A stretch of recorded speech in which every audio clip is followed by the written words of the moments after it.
আসসালামু আলাইকুম। সবাই কেমন আছেন? জান্নাত আরিন কুক অ্যান্ড কেয়ার চ্যানেলে সবাইকে স্বাগতম জানাচ্ছি। নতুন একটি রেসিপি নিয়ে চলে এলাম আপনাদের মাঝে। গরুর মাংসের কালাভুনা রেসিপিটি আমি প্যাকেট মশলায় তৈরি করেছি অনেক সহজভাবে। আশা করছি আজকের রেসিপিটি আপনাদের কাছে অনেক ভালো লাগবে। গরু মাংসের কালোভুনা হচ্ছে চট্টগ্রামের ঐতিহ্যবাহী রান্নার মধ্যে একটি সেরা। কিন্তু চট্টগ্রামে এর সীমাবদ্ধতা নেই জনপ্রিয়তা। পুরো বাংলাদেশের মানুষই খুবই পছন্দ করে এই কালাভুনা রেসিপিটি। এই মাংসের কালারটা হবে একদম কালো আর ভিতরটা হবে সফট। চলুন দেখে নেই আজকের রেসিপিটি। এইখানে আমি 2 কেজি গরুর মাংস নিয়েছি। গরুর মাংস হাড় সহ এবং চর্বি সহ নিলে আরো ভালো। আমি এখানে ফ্রেশ মাংস নিয়েছি আর সামান্য পরিমাণে চর্বি ছিল, কারণ তেলের পরিমাণটা যেহেতু বেশি লাগে তাই চর্বিযুক্ত মাংস নেওয়াটাই এখানে ভালো। আজকের কালোভুনা প্যাকেট মশলা দিয়ে আমি তৈরি করব, তাই এখানে প্যাকেট মশলা নিয়েছি রাঁধুনির কালোভুনা। রাঁধুনির প্যাকেট মশলার ভিতরে 2টি প্যাকেট থাকে। একটিতে হচ্ছে এই যে দেখতে পাচ্ছেন এই মশলাগুলো, এর মধ্যে সবকিছুই দেওয়া আছে, একদম গরম মশলা থেকে শুরু করে যত পরিমাণে দরকার সব ধরনের মশলা দিয়ে কিন্তু এই মশলাটা তৈরি করা হয়। আর দ্বিতীয় যে প্যাকেটটি আছে সেটা আমরা পরে ব্যবহার করব। এখন 2 কেজি মশলার জন্য পুরো প্যাকেটের মশলাটাই আমি দিয়ে দিয়েছি। আর এখানে দিয়ে দিলাম 2 চামচ আদা বাটা, 2 চামচ রসুন বাটা, আর দিব 2 চামচ জিরা বাটা। আর এখানে আমি জায়ফল, জয়ত্রী, স্টার এলাচ বেটে নিয়েছি, একটি বড় কালো এলাচ। এগুলো সব বেটে এখানে হাফ চামচের কম পরিমাণ দিয়ে দিয়েছি। জায়ফল, জয়ত্রী বাটাটা দিলে মাংসটা অনেক বেশি টেস্টি হবে। আর এখানে নিয়ে নিয়েছি আমি হলুদ গুঁড়ো, মরিচ গুঁড়ো, লবণ স্বাদ মতো, এখানে নিয়েছি লং, তেজপাতা, এলাচ, আর এখানে নিয়েছি জিরা গুঁড়ো। এখন সবগুলো এখানে আমি দিয়ে দিচ্ছি। এই মশলাগুলো এখানে দিয়ে দেওয়ার পর আমি এখানে দিয়ে দেব 1/3 কাপ পরিমাণে টমেটো সস। টমেটো সসটা দিতেই হবে কালোভুনা তৈরির ক্ষেত্রে। তারপর হচ্ছে দিয়ে দিচ্ছি পেঁয়াজ কুচি 1 কাপ পরিমাণে। পেঁয়াজ কুচিটা আমাদের 2-3 ধাপে লাগবে আরও। তারপর এখানে দিয়ে দেব 1 কাপ পরিমাণে সরিষার তেল। যেহেতু পুরোটা তেলের উপরেই রান্না হবে, ভুনে ভুনে কালো করা হবে রান্নাটা হবে, তাই তেলের পরিমাণটা একটু বেশি দিতে হবে। আর দিয়ে দিচ্ছি 2 চামচ পরিমাণে সয়া সস। আর পানির পরিমাণটা দিতে হবে খুবই সামান্য পরিমাণে। এখন আমি সমস্ত মশলার সাথে ভালোভাবে মাংস মেখে নিব হাত দিয়ে। খুব সুন্দরভাবে সমস্ত মাংসটা আমি হাত দিয়ে মেখে নিচ্ছি। মশলাটা যখন পুরো মাখা হয়ে যাবে তখন এখানে আমি হাফ কাপ পরিমাণে পানি আমার হাতটা ভালোভাবে ধুয়ে এখানেই দিয়ে দেব।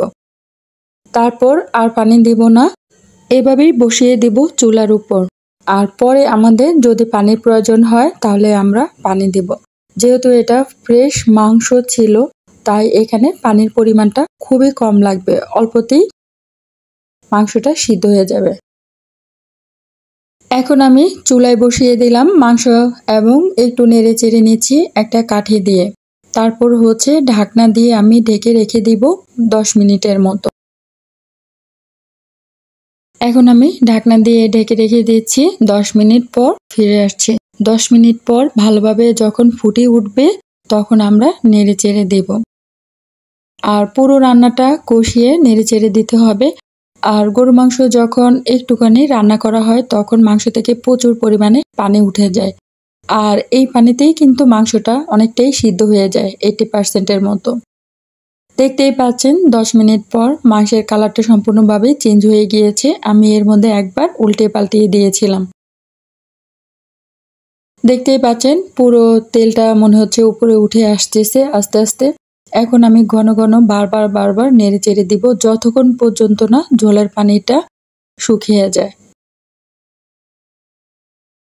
আমি আবারও ঢেকে রেখে দিব। এখন এভাবে আমি প্রায় 30 থেকে 40 মিনিটের মতো রান্না করে নিব এবং এক সময় ঝোলের পানিটা সম্পূর্ণভাবে শুকিয়ে যাবে। আমি আবারও ঢেকে দিচ্ছি। ঢাকনা খুলে খুলে বারবার নেড়ে চেড়ে দিচ্ছি। এখন কিন্তু ঝোলের পানিটা সম্পূর্ণভাবে শুকিয়ে গিয়েছে। দেখতেই পাচ্ছেন তেলটা সম্পূর্ণভাবে উপরে উঠে গিয়েছে। এই পর্যায়ে এসে আমি এখানে মাংসটা আরও ভালোভাবে সিদ্ধ করার জন্য 1 কাপ পরিমাণে পানি দেব। আপনাদের মাংসটা যদি বেশি শক্ত থাকে তাহলে একটু পরিমাণে বেশি দিতে পারেন পানি। আর আমি যে 1 কাপ পরিমাণ পানি দিলাম এটা কিন্তু আমি ফুটন্ত গরম পানি দিয়েছি, যাতে মাংসটা তাড়াতাড়ি সিদ্ধ হয়ে যায়। যেহেতু 80% সিদ্ধ হয়ে গিয়েছে তাই 1 কাপ পানি যথেষ্ট বাকিটা সিদ্ধ হওয়ার জন্য। এখন আমরা এই ঝোলের পানিটাও ভালোভাবে শুকিয়ে নেব। এই সময় চুলার তাপটা কিন্তু মিডিয়াম টু লোয়ে থাকবে এবং বারবার নেড়ে চেড়ে ঢাকনা দিয়ে রান্না করে নিতে হবে। দেখতেই পাচ্ছেন এবারেও কিন্তু ঝোলের পানিটা সম্পূর্ণভাবে শুকিয়ে গিয়েছে এবং 100% মাংসটা কিন্তু সিদ্ধ হয়ে গিয়েছে এবং কালারটা কিন্তু অনেক সুন্দর এসেছে। এখানেই কিন্তু রান্নাটা শেষ নয়, এখনো রান্নার পুরোটাই বাকি আছে। এখন আমরা মাংসটাকে বাগা দিয়ে নেব। বাগা দেওয়ার জন্য আমরা সরিষার তেল 1/2 কাপ পরিমাণে দিয়েছি। তারপর 10 থেকে 12টি শুকনো মরিচ দিয়ে দিলাম। আর এখানে আমি 1/2 কাপের চেয়ে একটু বেশি পরিমাণে পেঁয়াজ কুচি দিয়েছি। আর 2 থেকে 3 চামচের মতো রসুন কুচি দিয়ে দেব। কালো ভুনা মাংস তৈরি করার সময় বাগা দিতেই হবে, আর বাগা দেওয়ার কারণেই কিন্তু মাংসের টেস্টটা অন্যরকম হয়ে যায়। পেঁয়াজ, মরিচ আর রসুন যখন একদম ব্রাউন কালার হয়ে যাবে, লালচে ব্রাউন কালার হয়ে যাবে, তখনই কিন্তু বাগাটা দিয়ে দেব। দেখতেই পাচ্ছেন মোটামুটি আমার 8 থেকে 10 মিনিট সময় লেগেছে বাগাটা রেডি করতে। এখন আমি মাংসের মধ্যে বাগাটা দিয়ে নেব। অপর পাশে চুলা কিন্তু আমি বন্ধ করে ঢাকনা দিয়ে ঢেকে রেখেছি। এখন আমি এই পেঁয়াজ রসুনের বাগাটা মাংসের উপর দিয়ে দেব। মাংসের উপর আমি বাগাটা এখন দিয়ে দিচ্ছি। দেখতেই পাচ্ছেন একদম গরম গরম কিন্তু দিতে হবে। বাগাটা ঢেলে দেওয়ার পর এখানে আমি রাঁধুনি প্যাকেট মশলার ভিতর যে দ্বিতীয় প্যাকেটটা রেখেছি সেই প্যাকেটের মশলাটা কিন্তু রাঁধুনি গুঁড়ো। এই রাঁধুনি গুঁড়োটা এখন আমি সম্পূর্ণভাবে উপরে দিয়ে দেব। আমি যেহেতু এখানে জিরা গুঁড়ো এবং জিরা বাটা দিয়েছি তাই এখানে আর আলাদাভাবে জিরার গুঁড়াটা দিচ্ছি না। আমি রাঁধুনি প্যাকেট মশলার রাঁধুনিটা সম্পূর্ণভাবে দিয়ে দিলাম। যেহেতু এখানে 2 কেজি মাংস আর পরিমাণটা কিন্তু সম্পূর্ণ 2 কেজি মাংসের জন্য তৈরি করা হয়েছে রাঁধুনি প্যাকেট মশলাটা। এখন আমি ভালোভাবে নেড়ে চেড়ে নিচ্ছি। এখন আমি মৃদু আঁচে ঢাকনা দিয়ে দিয়ে রান্না করে নিব প্রায় 10 মিনিটের মতো। 10 মিনিট যখন রান্না করা হয়ে যাবে তখন এর মধ্যে আমরা দিয়ে দিব ফালি করে রাখা বড় সাইজের পেঁয়াজ প্রায় 1টির মতো। দেখতেই পাচ্ছেন 10 মিনিট পর মাংসটা আরও মাখা হয়ে গিয়েছে, ঝোলটা আরও শুকিয়ে গিয়েছে এবং তেলটা সম্পূর্ণভাবে উপরে উঠে গিয়েছে। এখন আমরা এখানে কাঁচা পেঁয়াজ দিব 1টি বড় বড় সাইজ করে ফালি করে কেটে। আর এটা দেওয়ার কারণে মাংসের স্বাদটা আরও অনেকটাই বেড়ে যাবে। আর যত আস্তে রান্না করবেন সময় নিয়ে তত বেশি মাংসের কালারটা অনেক সুন্দর আসবে। এখন আমি মোটা করে রাখা পেঁয়াজগুলো দিয়ে দিচ্ছি। পেঁয়াজগুলো দিয়ে একটু আবারও নেড়ে চেড়ে নিব। এখন আমি আবারও ঢাকনা দিয়ে 10 মিনিটের মতো মৃদু আঁচে রান্না করে নেব। আর দেখতেই পাচ্ছেন মাংসের কালারটা কিন্তু চেঞ্জ হয়ে যাচ্ছে, একদম কালো কালো হয়ে যাচ্ছে। এটা কিন্তু উপরে কালারটাই কালো হবে, ভেতরের মাংসটা কিন্তু একদম সফট আর অনেক মজার হবে। দেখতেই পাচ্ছেন 10 মিনিট পর এখানে পেঁয়াজটা যখন একটু লালচে কালার ধারণ করবে তখনই গ্যাসের চুলাটা বন্ধ করে দিতে হবে।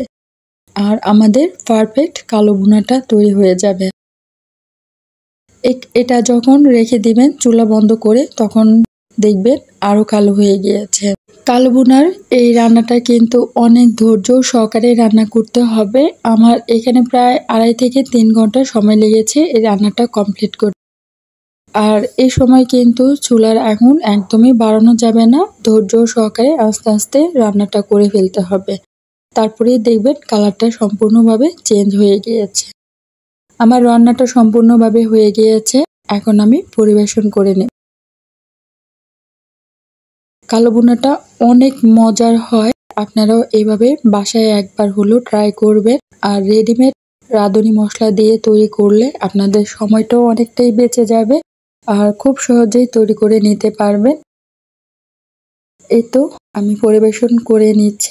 দেখতেই পাচ্ছেন অনেক লোভনীয় হয়েছে, আকর্ষণীয় হয়েছে। আজকের রেসিপিটি যদি ভালো লেগে থাকে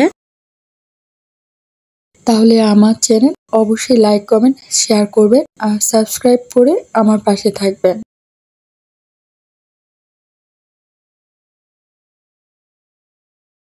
আমি পুরোটা পরিবেশন করে আপনাদের সাথে শেয়ার করছি। পরিবেশন করে নেওয়ার পর দেখতেই পাচ্ছেন মাংসটা কিন্তু আরো কালো কালো হয়ে গিয়েছে। দেখতে কিন্তু যেহেতু ঝোলটা অনেকটাই আরো শুকিয়ে গিয়েছে, তাই কালারটা অনেকটাই চেঞ্জ হয়ে গিয়েছে। আশা করছি আজকের রেসিপিটি আপনাদের কাছে ভালো লেগেছে। ভালো লাগলে ফ্রেন্ডস এবং ফ্যামিলির সাথে শেয়ার করবেন। সবাই অনেক বেশি ভালো থাকবেন, সুস্থ থাকবেন। আল্লাহ হাফেজ। আমার জন্য দোয়া করবেন, আমিও আপনাদের জন্য মন থেকে দোয়া করি। সবাই সবার পাশে থাকবেন। আল্লাহ হাফেজ।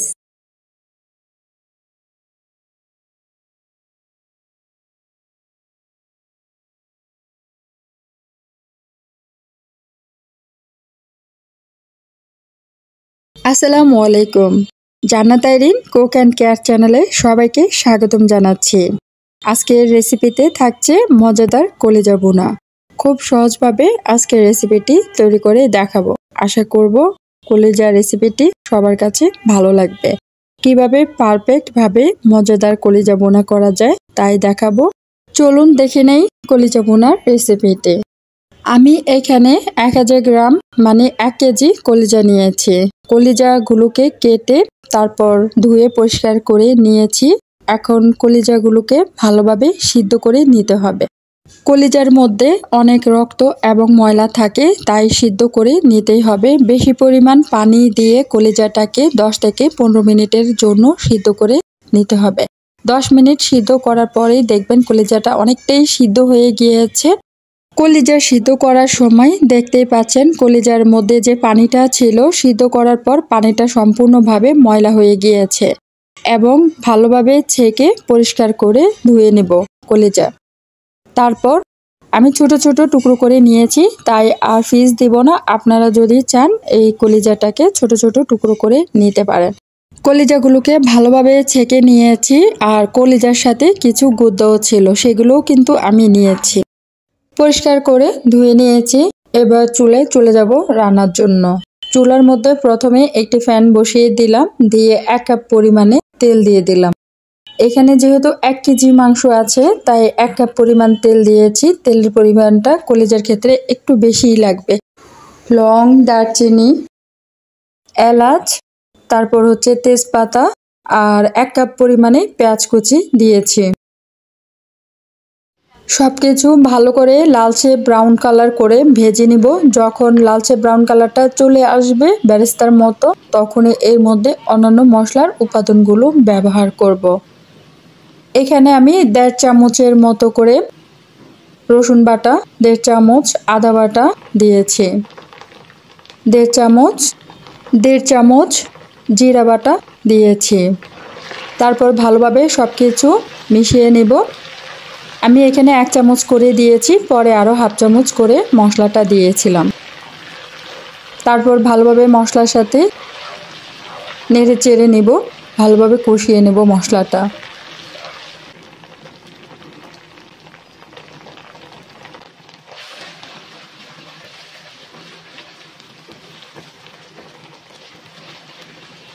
ভালোভাবে নেড়ে চেড়ে নিচ্ছি পেঁয়াজের সাথে সম্পূর্ণ মশলাটা। তারপর এখানে দিয়ে দেব স্বাদ মতো লবণ। লবণ দিয়ে দেওয়ার পর এখানে দিয়ে দেব হলুদ গুঁড়ো 1 চামচ, মরিচ গুঁড়ো স্বাদ মতো 1 চামচ। তারপর আবারও ভালোভাবে কষিয়ে নিচ্ছি। মশলাটা ভালোভাবে কষিয়ে নেওয়ার পর যাতে পুড়ে না যায় তার জন্য এখানে হাফ কাপ পরিমাণে পানি দিয়ে দেব এবং মশলাটাকে ভালোভাবে কষিয়ে নেব।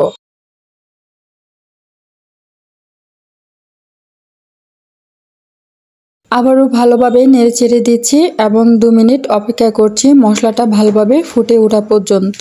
মশলাটা যখন ফুটে উঠবে এবং একটুখানি ঝোল কমে যাবে তখন এর মধ্যে দিয়ে দেব কলিজাগুলো। এখন দিয়ে দিচ্ছি সম্পূর্ণ কলিজাগুলো।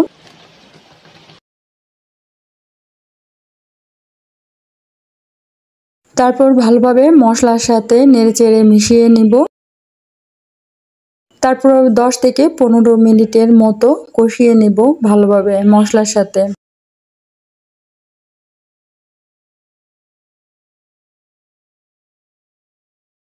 দশ থেকে 15 মিনিট কষিয়ে নেওয়ার পর মোটামুটি যখন কষানো শেষ হয়ে যাবে তখন এখানে আমি প্রায় 2 কাপের উপরে গরম পানি দিয়ে দিয়েছি, যাতে সুন্দরভাবে মশলার সাথে ঝোলের সাথে মিশে যায়। আর পানির পরিমাণটা এখানে তুলনামূলক কম দিয়েছি, কারণ যেহেতু প্রায় 50% মতো কলিজাটা ভাপের মধ্যেই সিদ্ধ ছিল, আর কলিজা তো এমনিতেই ভুনা ভুনা রাখা হয়, ঝোলের পরিমাণটা কম থাকে, তাই এখানে পানির পরিমাণটা কম দিতে হবে। তারপর আমি আবারও নেড়েচেড়ে দিয়েছি এবং ঢাকনা দিয়ে 10 মিনিট অপেক্ষা করছি। 10 মিনিট পর দেখতেই পাচ্ছেন মোটামুটি কলিজাটা অনেকটাই সিদ্ধ হয়ে গিয়েছে। এই পর্যায়ে এসে এখানে আমরা হাফ কাপের উপরে পেঁয়াজ কুচি দিয়ে দেব আর কিছু কাঁচামরিচ দিয়ে দেব।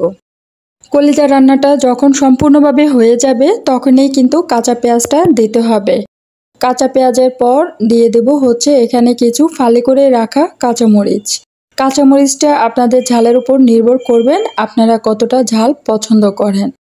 তারপর এখানে আমি দিয়ে দিচ্ছি শাহি জিরার গুঁড়া। শাহি জিরার গুঁড়াটা আমি টেলে তারপর হচ্ছে গুঁড়া করে নিয়েছি, তারপর এখানে দিয়ে দিচ্ছি। আপনারা নর্মাল জিরার গুঁড়াটাও দিতে পারেন। জিরার গুঁড়াটা দেওয়ার পর আলাদা একটা ফ্লেভার আসবে এবং সব কিছু নেড়ে চেড়ে মিশিয়ে 10 মিনিটের মতো ঢাকনা দিয়ে অপেক্ষা করব।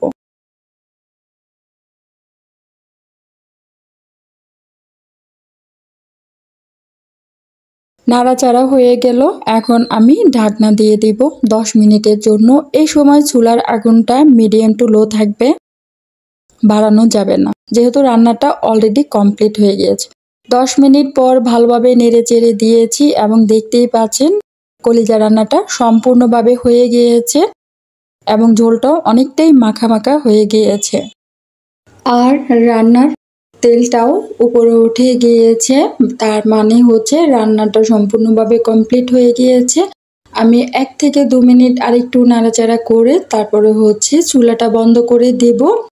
তারপর হচ্ছে নামিয়ে পরিবেশন করে নেব, কারণ এর চেয়ে বেশি যদি ঝোল শুকিয়ে নিতে যায় তাহলে হচ্ছে কলিজার মধ্যে কোনো ঝোলই থাকবে না, সম্পূর্ণ ঝোলটা শুকিয়ে যাবে।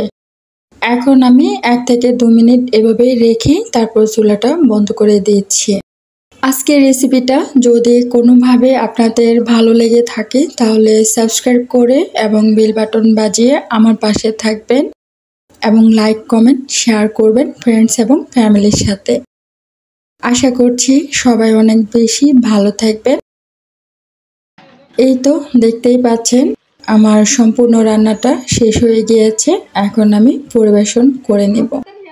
আর এই সময় লবণটা চেক করে নেবেন, লবণের যদি মনে হয় লাগবে তাহলে লবণটা দিয়ে নিতে পারেন। রান্নাটা অসম্ভব মজার হয়েছিল, আশা করছি আপনাদের কাছে ভালো লেগেছে। বাসায় একবার আমার মতো করে ট্রাই করবেন রান্না করার জন্য। আমি পরিবেশন করে নিয়েছি, দেখতেই পাচ্ছেন অনেক লোভনীয় হয়েছিল। সবাই অনেক ভালো থাকবেন, সুস্থ থাকবেন। আল্লাহ হাফেজ। আমার জন্য দোয়া করবেন আর আপনাদের জন্য অনেক দোয়া এবং ভালোবাসা রইল। আল্লাহ হাফেজ।